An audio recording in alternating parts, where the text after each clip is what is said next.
Hey, welcome back to another episode of A Warrior Spirit, the show where the inner warrior shines in their light. Presented by Praxis 33, the company that aligns your thoughts, goals, and actions to create your best life. I'm your host, Daryl Snow. And as a coach and a consultant, I help people reignite their passion and connect with their purpose. And today, we're talking with a colleague of mine that I truly admire and respect, Sonna Johns. Sonna is a truth embodiment coach, an empowerment mentor, and she is intuitively guided to help women reclaim their radiance, inner power, and sacred truth. And Sonna helps women celebrate the remembrance of who they truly are so they can return home to their body, heart, and spirit. Sana, I appreciate you joining me and thank you for your time. Thank you, Daryl. I am happy to be here today. I appreciate it. As someone who you were, a trainer for Fortune 500 companies, you were a high model spokesperson for companies like Comcast. You've done a lot of international stuff. I don't imagine that's where you started. Where did you get your beginnings? Oh, wow. That's a good question, Daryl. I have been on a lot of these. Nobody asked me that. I just wanted to be a spokesperson. I wanted to use my voice at a very young age. And I think I might have gotten into a small pageant at the time. And then I was Miss this and Miss that, small titles, nothing major or anything. And then I just wanted to get more into speaking. And then I started doing the auto show circuit, which is a really big deal in Michigan. I'm in the Detroit area and everything is automotive here. So I started doing that circuit and being a product specialist and then speaking out, traveling the country. And then from there, I started doing, more of the training videos, the TV commercials. And then from there, facilitation, training, teaching executives, presentation skills, sales skills, all types of things. So yeah, that's kind of where it started. Were you raised and born in Michigan? I was, yeah. So you were around the cars, as a child. In school, were you kind of like the person who gravitated towards the debate and the drama teams, or did you kind of just meander your path through there? What was your childhood kind of interests? I wasn't really a big debater. And I'm still not, although if I do have to speak up about a topic, I will, if I feel strongly. But I don't love the debate and the arguing. Like I've always been like really grounded and assured of my thoughts and my values. And I like to observe. I've always been an observer. However, the last 5 to 10 years, I've definitely stepped it up. I mean, when I was younger, I wish I knew a lot of this stuff, but that's part of the journey, right? Don't we all? Yeah. So I would say I was probably more quiet. I was bullied in school to some degree. That was, something that I dealt with because I was confident in myself. And sometimes the more confident you are now, just because I say I'm confident doesn't mean my life's perfect and it's been great. Like I just have that inner confidence about myself from my mom. And so the more comfortable that you are, sometimes people are more intimidated or they just want to find something wrong. So, high school, I had some of the bullying going on and that type of thing. But, I got through it, head up, shoulders back, chin up. Mean girl syndrome is a thing. If you're not one of them because you do have confidence, then they do want to pick on you. It's interesting that you chose as a quiet individual yet confident individual to go in such a field that is limelight. I mean, car modeling, national spokesperson, corporate training, they're all fields that are dominated by men as far as corporate training and things like that go. So you definitely have to come with confidence and reassurance and some volume. You can't just be meek and mild. So you mentioned your mom. What what was it about her that instilled that in you? My mom had a lot of confidence herself. Like she was self-assured, she was very intuitive, she was very observant, she was sharp, and she just had strong morals and kind of raised me that way. And she was open. We weren't really restricted about things. A lot of times people grow up in households where certain things are restricted, regarding sex, regarding speaking up, regarding opinions. My mom was very open. I'm very blessed in that regard.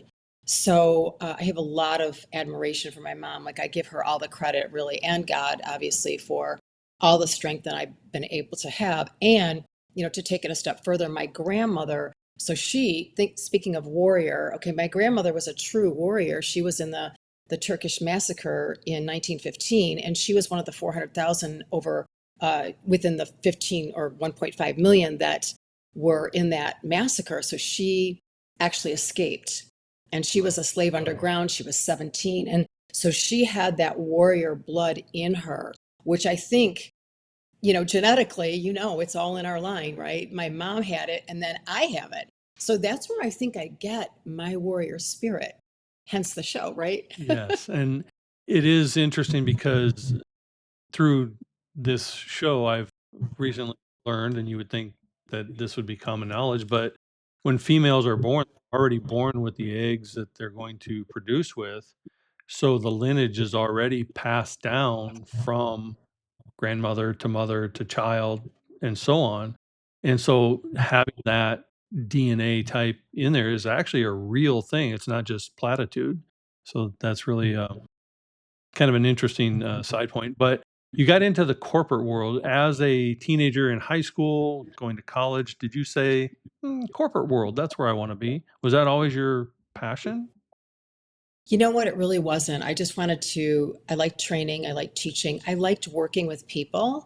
I was really good at it. It's one of my strengths. So I just fell into the corporate world. I had an opportunity to interview for a contractual job with General Motors specifically, and then I worked for GMAC Mortgage, and then I worked for a lot of other companies sideline. But I had to get certified in certain things in order to teach them.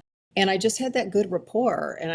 But it wasn't that I went after the corporate world, but it was a great foundation for me because it's helped me with a lot of other things. And so then when I got married, uh, within that time frame, I ended up getting divorced. But after that, then I landed my job with Comcast, which was huge. It was a huge thing for me because it was a 2-year contract that was exclusive to be their spokesperson. So after I got that, which was right out of my divorce, which was a godsend really, because I was starting all over, I had to reinvent myself, which was really difficult with 2 small young kids.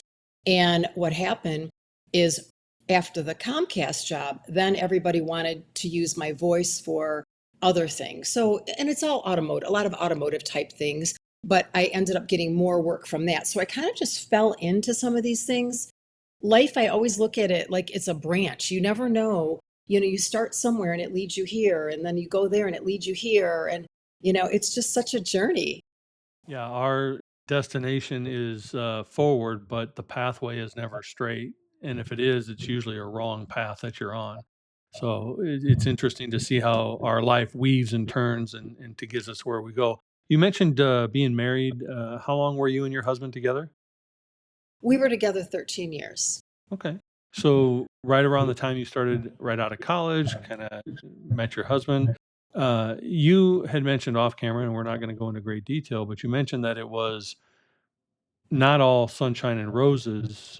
Like people look at your life from the outside and they say Fortune 500 trainer, national spokesperson, really confident, but the thorns went with the roses too, right? Absolutely. Yes. All along the way through my whole life, really. I mean, when I was working in the corporate world as a trainer, I don't usually share the story either, but when I was a corporate trainer, I loved my job. It was one of my most favorite things I've ever done because I would get a group of individuals from the executive or even the sales representatives from General Motors, and I would train them for 10 days. And then I could see how they were in the beginning of the class and the end of the class. And it was so rewarding and fulfilling to see how everybody's confidence had jumped and people felt good in front of a room. And so I just love that. And I actually ended up getting pregnant with my first child while I was working that job. So I took a leave of absence. And when I wanted to come back, I'm all ready to come back after I don't know how old my son was at the time or how many months, but I had my fellow trainer because it was a male and female team when we did this training. And he happened to call me and he said, "Hey, I'm really sorry." And I go, "About what?" And he said, "Well, didn't you hear?" And I said, "Well, no." And he said, "Oh, you're not working at the educational department anymore." And I'm like, "What?" I didn't hear it. And evidently, the man who hired me retired, and a new person came in a woman. And the other women there, long story short, decided to get together and say, Sonna is not good at her job. She's not sufficient. Yeah, and I had all kinds of, testimonial letters being sent in. I mean, they knew that I was getting better at what I was doing, and it took me a while. I mean, there's a learning curve with the whole training thing, but I got fired. They let me go.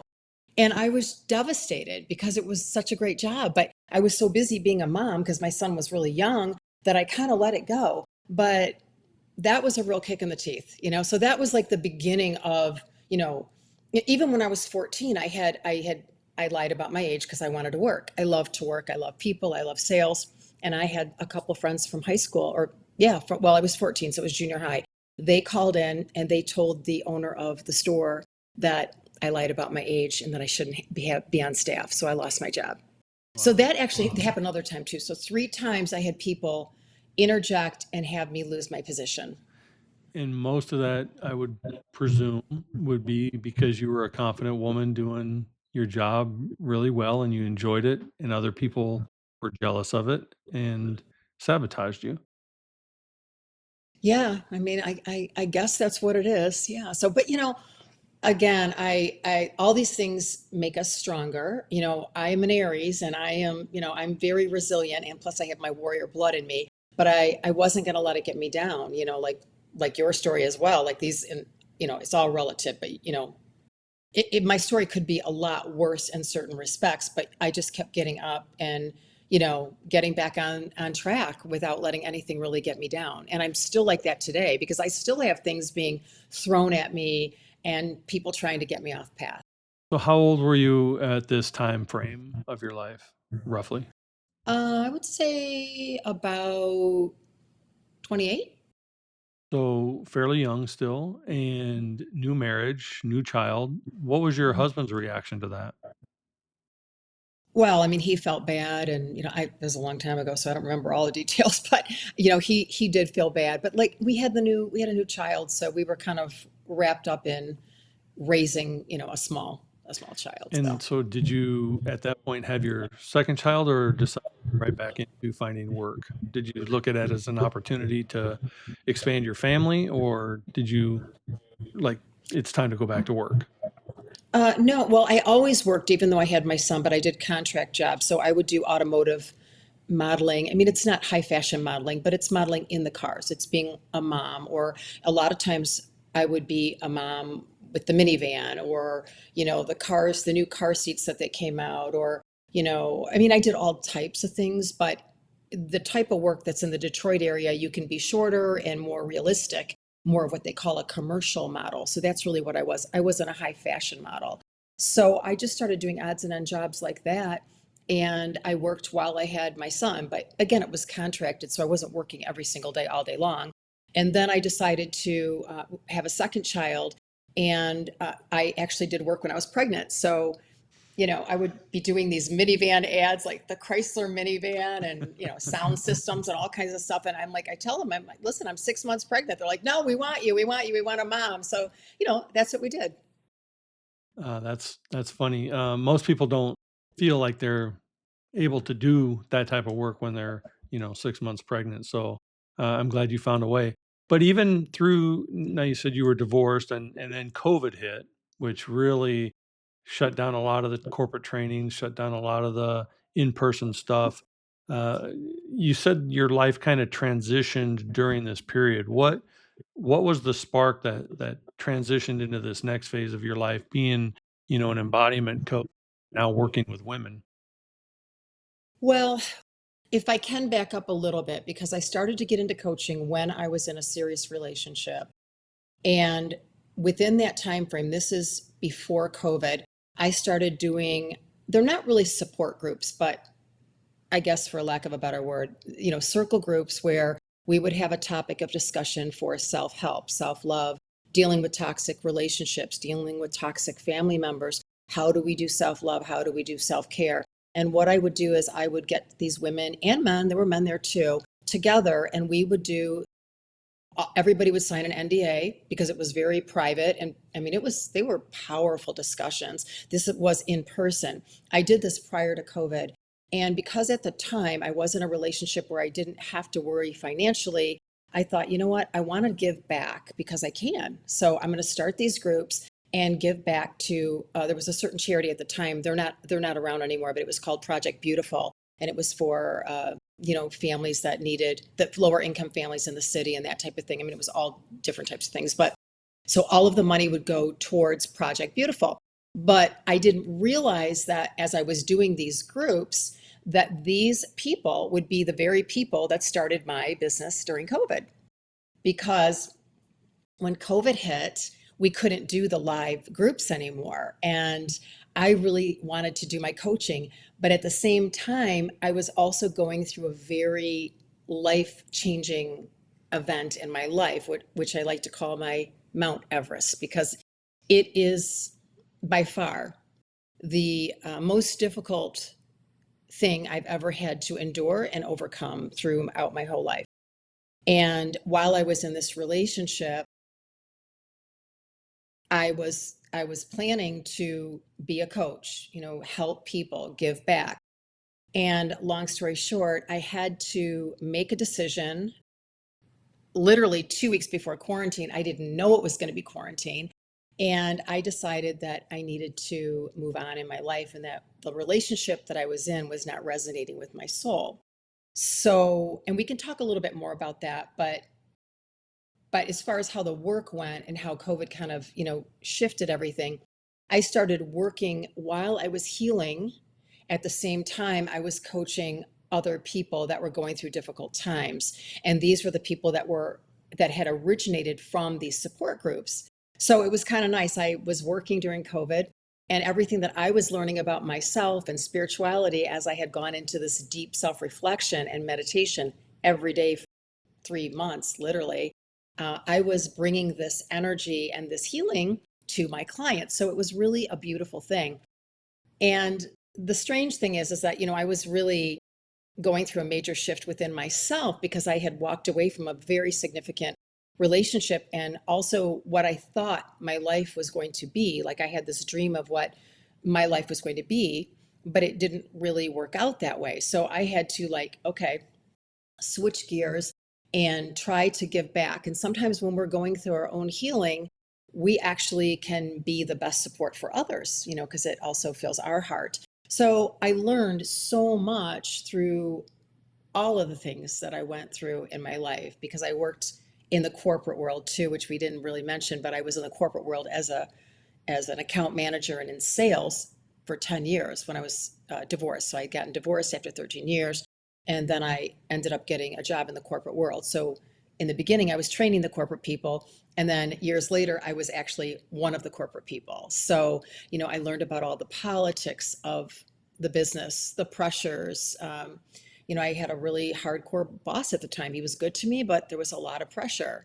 And I was a single mom. So that was a point in my life where I could learn about burnout and how women and even men that we don't know how to handle our stress and how do we channel those things. So then I thought, okay, I know about the corporate world. I know about the pressures of it. And then I started, training people during the COVID, when we were in COVID, that were in the corporate world. So yeah, I know I'm kind of all over the place, but I have this wealth of information. And this is sometimes why I have a hard time telling my story because I've done so much. But that's what also makes me good at what I do because I've been in the corporate sector. I know about what that's like, about the divorce. I know about the difficult relationships. And so I wanted to take all of that and package it up and be able to share this wisdom to help people that had lost their power. Because I did lose my power in the corporate world. My health was suffering because I was under so much pressure with sales and having to manage accounts. And then, I got into this relationship and those were different pressures. I mean, not in the beginning, but, as time went on, there was a lot of dynamics. It was a very high level relationship. When I say high level, so he was, high profile is what I mean to say. And so we lived a big life. I lived a really big life. And, that came with a whole other set of life lessons and choosing myself. And so when I was in quarantine, that's when I really dug deep because I had decided that I had to leave the relationship. Yeah, and if we don't if we just do the surface level work, we can kind of live with whatever's going on around us. But when we start to do the deeper work, then those things become things that we can no longer tolerate in our life, and we do have to move on. You mentioned the spiritual aspect to your healing. When you were raised as a young woman, were you did you consider yourself religious or spiritual? Because there is a difference. Right. Well, it's a good question, and it's such an intense topic, right? But we'll keep it just, kind of simple right now. But no, my mom and dad weren't really religious, but my mom had a strong connection to God. So my mom would pray every night, but we went to church maybe 4 times a year, something like that. And it was mainly for just the sentimental, the ambience, the music, the music in the church was just beautiful and things like that. But I would say definitely more spiritual. And I didn't become really that spiritual until the last 10 years of my life. Yeah, I find more connection to God, universe, spirit, whatever a person wants to call it, sitting on a beach listening to ocean waves or walking through the mountains than I do sitting in a pew listening to a guy talk. The religion, I've always said from my young life, is the worst thing that ever happened to God. The man-made version of what our inner peace is. But going back to that, you've now taken that spiritual journey within yourself, and that has now allowed you to be a better coach, I would imagine, a better mother, Oh, I would imagine, a better friend, I would imagine, and a better companion to yourself, because we are the ones that we are the hardest on throughout those journeys and that healing process. So, how does your relationship in general with what I just mentioned changed since you've done the hard work of going inward? everything changes. Everything. Once you connect to yourself, and when I say connect to yourself, I'm also talking about connecting with God, source, spirit, because it's through that connection and you get you get signs, you feel comforted, you feel protected throughout the day, which my printer's going off, it's saying yeah, like a confirmation, right? Right. So that's the universe helping us like confirm that it's like we get little signs that we're not alone, and building that connection and being devoted. I don't like to use the word worship. I like to use the word devoted, devoted to ourselves and devoted to God, source, goddess, spirit, however we want to refer to it as, because everybody has their own thing. So to have that foundation, I think is, in my opinion, crucial. I mean, it is so imperative, especially if you have lost yourself through toxic relationships, toxic situations. You have not used discernment in certain areas of your life, and there's shame and there's guilt and there's, all of those things that we can feel. And the way we can find ourselves again is through connection to ourselves and God. And so I feel like that foundation changes everything, because even though I may have some rough days here and there and things can happen and things don't always go my way, I still have my inner self, my inner power, my connection to God. And so it keeps me going. And I mean, there's a lot of healers, a lot of coaches, a lot of spiritual people out there doing this work, and goodness knows there's a lot of it needed. So I'm glad that you're out in that, shining your light in your corner of the world. What is it that you tell people or tell the women you work with that helps them reconnect with that heart, body, and spirit? Because it's not just our soul, it's not just our body, it's not just our mind, it's the combination of all of it. And I have a really good friend of mine who does Thai massage is one of the things that she does in her practice. And she always says, our body has issues in the tissues, which means our trauma is stored in our body, and it physically Mhm. impacts, how we walk, how we feel, the aches and pains we have. And until we get the trauma out, the body can't heal. So what do you do to realign these women to bring them back to their true essence? Mm. Well, there are many modalities out there, as we know. And for me, I can talk about what worked for me and why I am so open about what can work for other people. Because I don't claim to be the only person that can help somebody or my modality is the only thing. Because I think in some cases, depending on what you've been through, you can go through many modalities. And so again, the wisdom that I have and the fact that I've actually walked in the shoes of many of my clients' stories, many, and it might not be exactly, but similar. And I look at how I overcame it, and that's through, I had a mentor at the time. I still do. I have a spiritual teacher and mentor that I still work with. And, it's a lot of it's intuitive, intuitively being guided to kind of help people along and meet them where they are. But I also believe in an energy connection. So I feel like when, let's say, somebody works with a coach, if they feel like a sense of a good energy within, like a good frequency match, or they feel maybe a little bit elevated or activated by that person, they tend to want to work with that person. And then when that happens and you've got that good energy match, I believe personally that the sky is the limit because accountability is key, and I could not have done it without people that I went to. I mean, I've been through EMDR, okay, PTSD, coaching or modality. I've been through other things that are PTSD related. And I also had a teacher and I also had a therapist at the time. And so I just feel like any support that you can get where you can relate and feel, that energy match, that you're actually going to accelerate. And I feel like with a lot of my clients, I can say that many of them feel activated within the first week or two with working with me. And it's not that I'm saying it's me.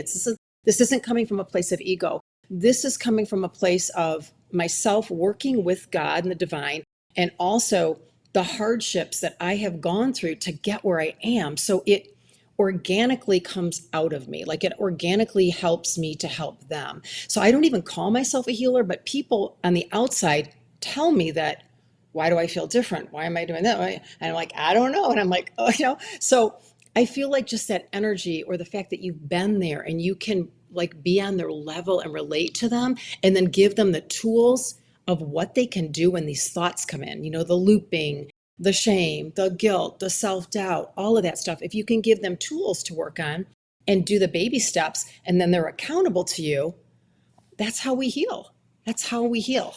I believe the accountability is the toughest part of what we do because people want surface. We're in such a instantaneous, microwavable society. Even I mean, I'm fairly older, and I remembered my father having to percolate coffee. And now people complain that, oh, the microwave's too slow for like 2 minutes. It's just ridiculous.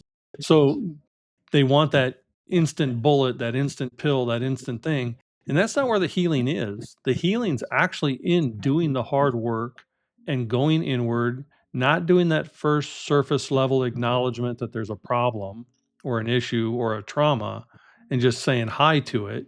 It's actually digging past that and getting to the root and pulling that out. It's no different than gardening. If you just go out and garden and pull weeds and just pull the tops off, well, the root's still there and another one's going to replace it. You have to remove the root to remove the problem. And most people aren't willing to do that, which is why people are so effed up these days.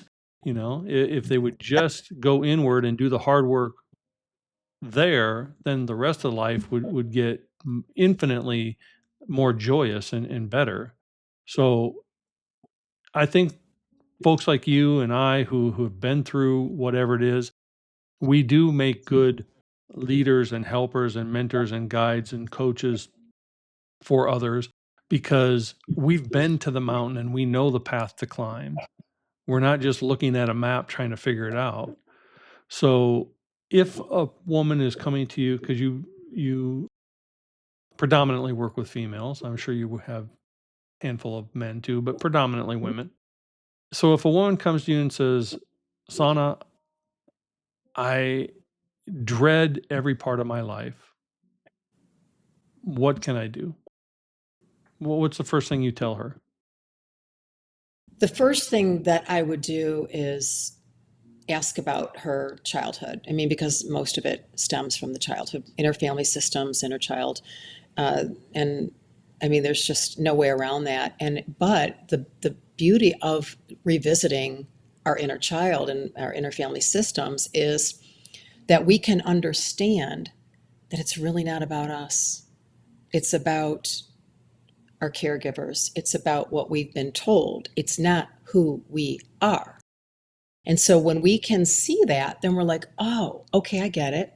And then when we can take it a step further, let's say with parents that have not been there for us, or, I deal with a lot of people that have alcoholics as parents, their father's an alcoholic or their mother's an alcoholic. Well, chances are their parents were an alcoholic or their grandparents. It's all ancestral. It's all up the line, right? That's why we talk about breaking the chain today, because now we're more aware. We didn't have all this spiritual training and all this growth training way back when. I wish we did, but we didn't. But now we're clearly seeing, okay, I can break the chain. And the way we break the chain is recognizing that it's not really about us or it's what we were told. And so I feel that that is crucial. And I will tell you, not everybody that's been to therapy has really done inner child work. I mean, I have worked with many people, and there's nothing against therapists, because I have some of my best friends are therapists, but I will say that you have to do that inner work. Otherwise, you're still going to be lost. And I've worked with a lot of people, that's what I was going to say, a lot of people that have been through therapists, and they'll come to me and they'll be like, how come I'm getting so much further? And the main reason is because sometimes, coaches are coached or taught to teach their clients to be in the present. Like, obviously, we want to know why they're doing what they're doing or making the choices and why they've gotten themselves in situations. But in the present, what can we do? And what can we do moving forward to retrain our bodies, to retrain our neural pathways in our brain? So it all goes together, but I do feel like there is a certain increment that, where people do need to go through that inner child work for sure, to be able to understand, because once we understand it, that's our foot in the door to healing. Yeah, I'm now 60 and I acknowledged my problems from my childhood when I was in my 20s and I thought, I'm good. And then I spent 30 years living various forms of hell because I never did it. And it wasn't until 2 years ago that I actually did that inner work. And I've said since then, I've been on this planet for 60 years, but I've only lived two of those. And Mm, I've lived all across this country because I used to throw a dart at a map and then just move every 2 years or three. But I've never lived in any places. I can name each city I've lived in, but I can't tell you more than one fact about that city because I was never alive in those cities. I was right, existing. And right. it's not until you do that really deep excavation work that life, we come to this earth as a beautiful child, full of joy, potential, and happiness, and then whatever circumstances are surrounding us tends to tamp that down and push that down, and then we spend the next part of our lives living that, and then we Mhm. spend the last part of our lives trying to recover from that and rediscover who we were supposed to be when we first got here anyway. It's just a I have a background in psychology, so the mind, when you were talking about the neuroscience, the Mhm. mind just fascinates me. And one of the taglines for my business is where the woo meets the work, because Mhm. a lot of what you and I do, people consider to be, woo or, whatever. And what's funny to me is that it's all based in science. And if you really want to be religious instead of spiritual, it's based in the Bible as well. and you Hmm. can you can take anything that you and I have talked about, and you can directly find a Bible passage that directs you as a Christian or a believer to live the life we're talking about. So Yes. the circle is fascinating to me. And you spoke about energy and matching frequency with someone. And I'm so amazed at how many people, they believe in Wi-Fi, and they believe that we can get a cell phone or a video call like this from, thousands of miles away with no wires connected, yet they don't believe that we are energy and connected by the energy as well. Like, their disconnect in the disbelief just fascinates me, how you can see it and not believe it, you know? Right. Right. I totally agree with you. And I think the way that people can maybe learn this, and not everybody's going to want to learn this or believe this, right? But they can believe it if they feel it. Mhm. So, like let's just say my older son, so he's now becoming more aware of energy. But before it was like, oh mom, like let me see where it's written. Where is it documented that? No. I'm like, listen, it's energy. You feel it, you know it, just like feeling God is with you, just like knowing that a sign was just given to you purposely because you need to get that sign to move forward or whatever it is, right? So that's why I like my clients to feel it.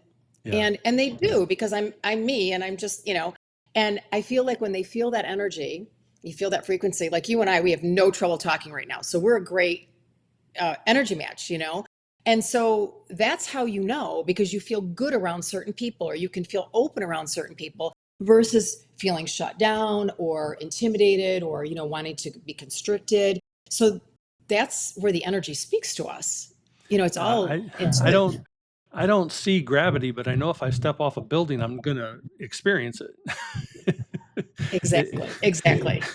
My wife is a Reiki master and a shamanic Reiki Uh, practitioner and a hypnotherapist, and so I see these clients that come to her, and they don't know what she's doing, but they know that it's effective, and the realignment of the energy and the inner side, they feel it, and it may not be immediately after they get off the table, but within a period of time they feel that alignment. And I often tell my clients, look, and I go back again, I'm aging myself, so I'm sorry, but turn on a radio. Like, if I want to hear rock music, I'm going to turn it to a certain dial. But if I want to hear country music, I'm going to turn it to a different dial. Well, the sounds and the energy are still there. I'm just not dialed into it. It doesn't just magically appear because I turn. I'm aligning with the frequency that it's already present in, and that's yes. how I'm attuned to it. Um, I often say to them too, our job as person is to be an authentic magnet. And a magnet has a positive and a negative side. So it both attracts and repels.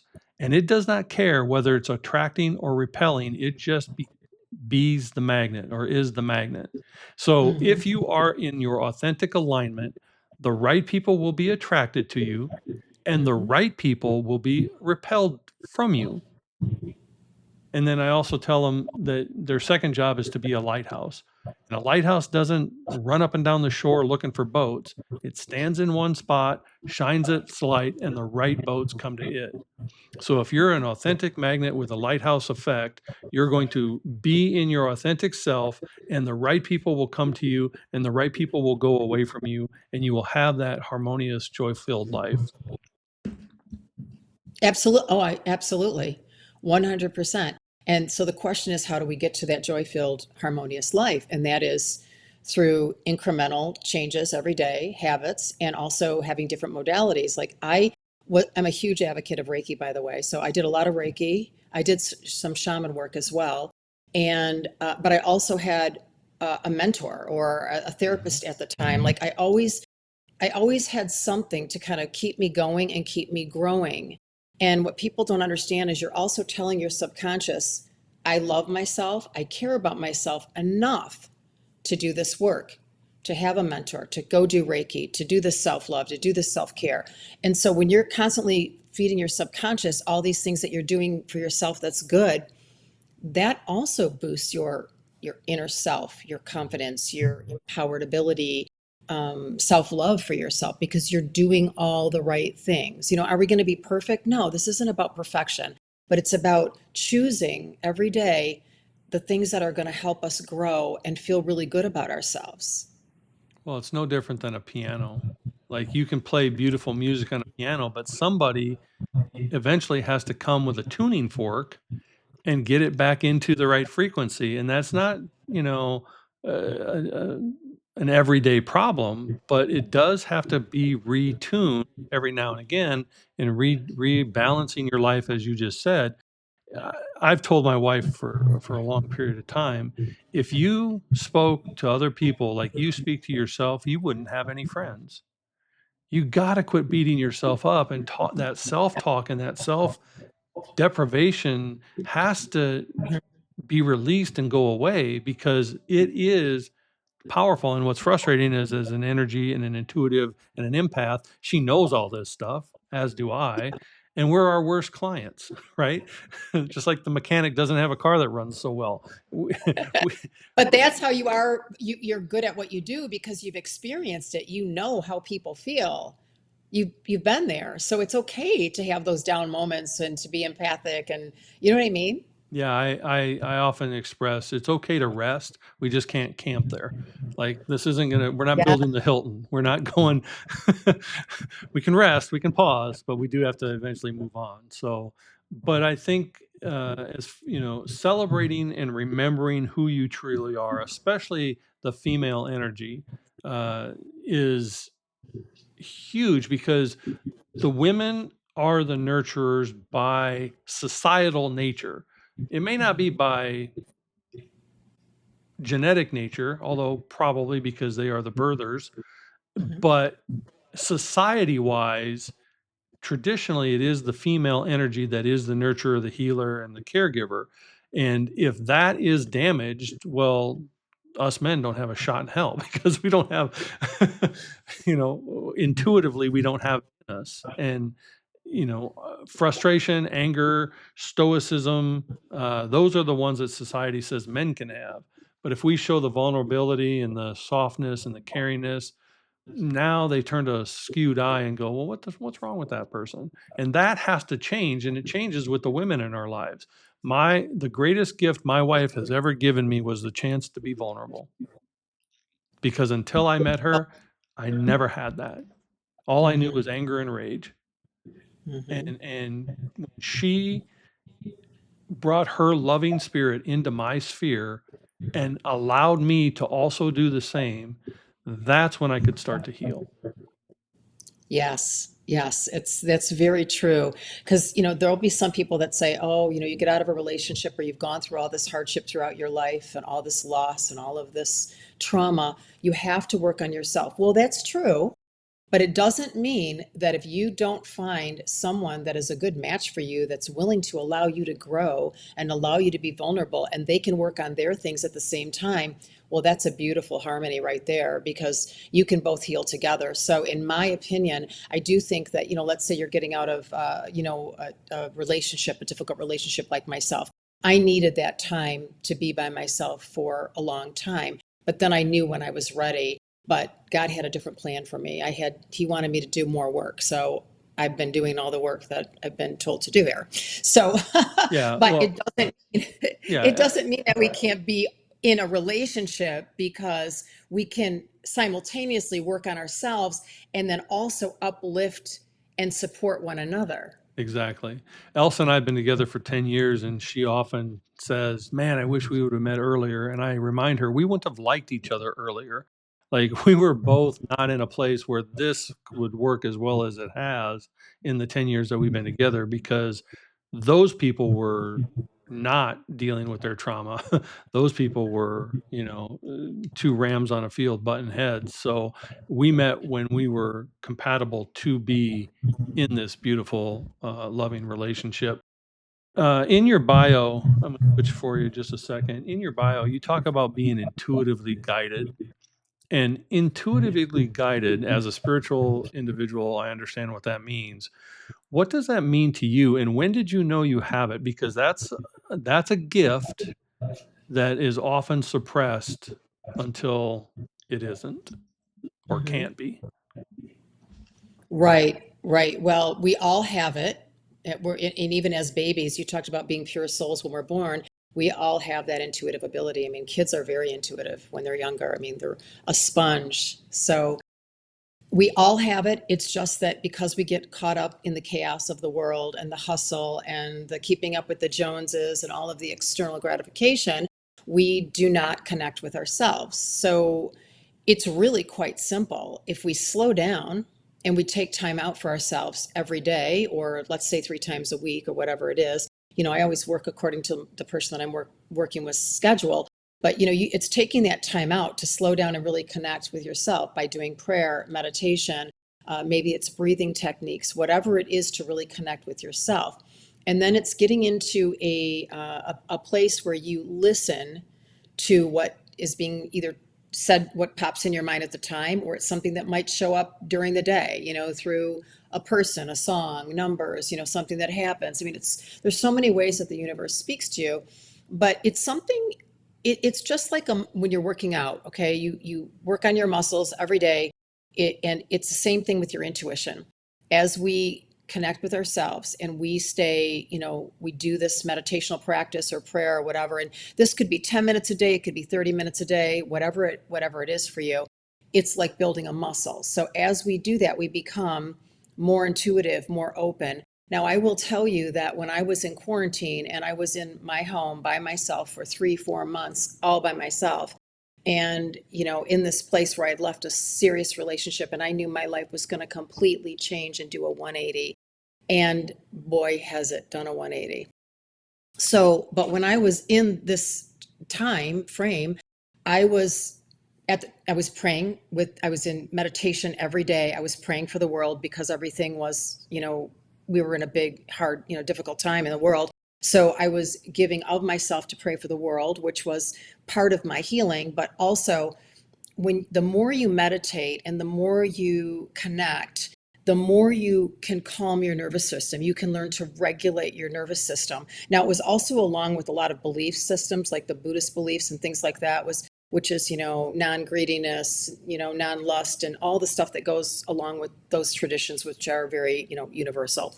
But, along with those beliefs and the meditation, when you do that on a regular basis, you learn to really get grounded in your body. And so the biggest thing that I noticed coming out of this is that things didn't ruffle me as much. I was like, okay. And I stepped back and I would use discernment. I would be, okay, like, this is a good observation. What do I want to do now?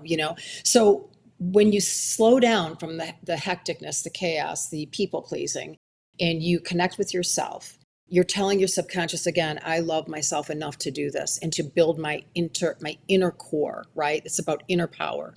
That's when you learn to regulate your nervous system. And that's when you learn to gain back your power, I believe, because you build your confidence and you build, like, oh my gosh, it's something that happens. It's kind of magical, to believe it or not. It's spiritual, it's magical, it's just a feeling that you get when you are devoted to this. And it doesn't mean you have to stay in meditation, 12 hours a day, like the monks. It just means self-care, self-practice, spiritual practice, when you can, on a regular basis.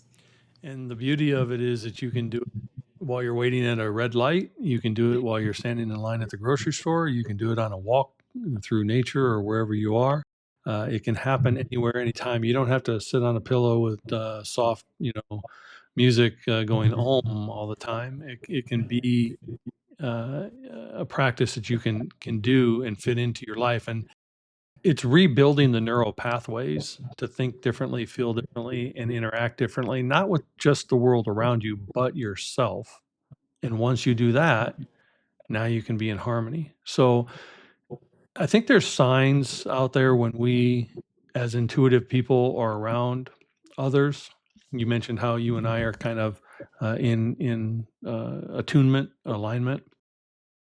What do you notice most when you're out? Because you deal in a very big world. What do you notice most about when people are in alignment or out of alignment? What are the intuitive signs you can see that they just, that person is struggling or that person's, aligned? I can feel it. I can feel it. I can tell by just looking at somebody. I can feel it. I can feel if there's still pain going on. I can feel if there's unresolved trauma. I can feel if this person has a beautiful soul. I'm really good at that. Um, yeah, it's just and this is a personal thing. I mean, everybody is intuitive in their own way. Some people can see auras, some people can see energy. I am more of like a feeler. I can feel it. So you just know.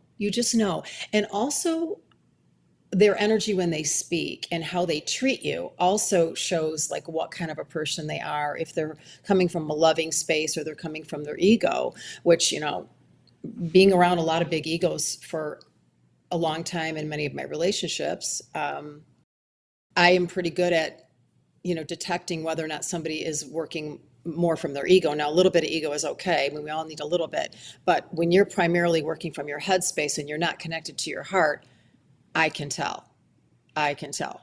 And it shows up quite often. It's my wife is like you. She feels the energy before it comes into the room, and she knows. You know, it, I always joke with her.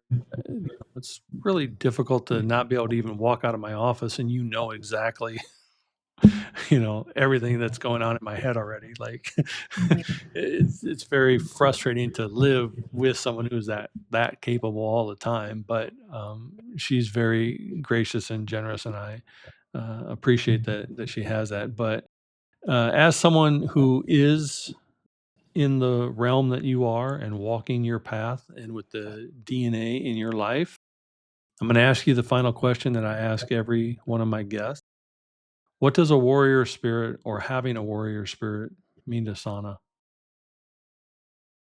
When you fall down, just getting right back up again, just getting back up again and conquering what you're going through, because that's resilience. That's what being a warrior is, just not giving up. And it's okay to be down for a while. I like to tell people it's okay to feel through your emotions and to be down for a while, but you don't want to stay in there too long. Okay, so give yourself time to grieve, to process, but then get back up and do it all over again. Here's why I know that you're good at what you do, because you said a very important thing right there. It's okay to feel your emotions.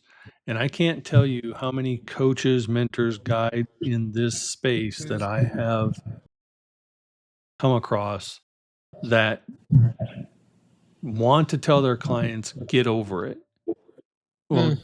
getting over it isn't the right answer. Feeling your way through it and grow through it is how you actually help them embody the life they're supposed to live.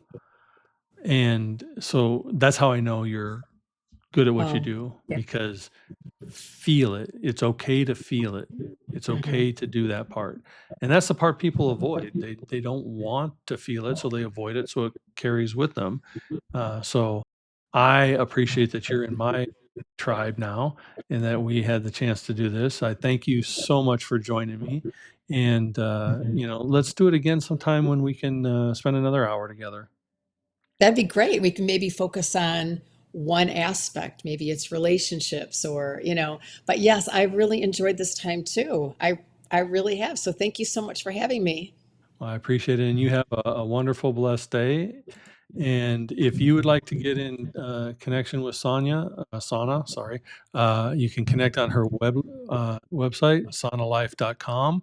You can also read more about her and her journey on Canvas Rebel and on all of her social media platforms. We'll have those in the show notes as well.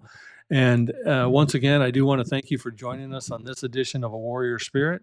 Be sure to like or subscribe so that you catch all the episodes. And may you have a soul filled, beautiful day. It's not just about the fight, it's how we rise from it.